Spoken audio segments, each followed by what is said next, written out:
Hi guys, so aku baru balik dari Japan. Inilah kasut-kasut customer order dan ini ialah accessories yang customer order.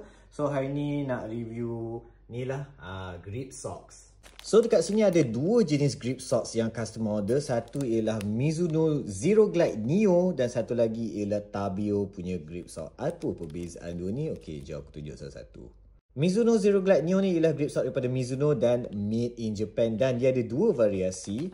Nampak ni apa bezanya? Yang ni ialah bag type. I mean like socks yang normal lah, bag type, dan yang ini ialah 5 toes type. Maksudnya dia bahagi kepada jari-jari, 5 jari dekat sini.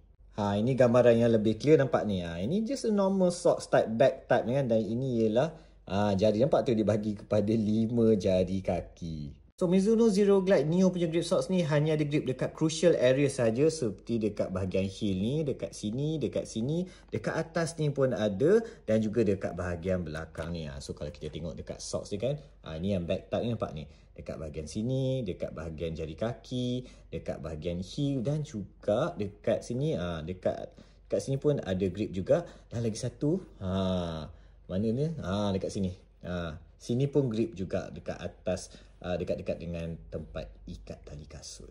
Untuk yang jenis 5 toes ni pun sama sahaja grip dia, cuma dia bahagikan lagi dekat dia punya jari kaki.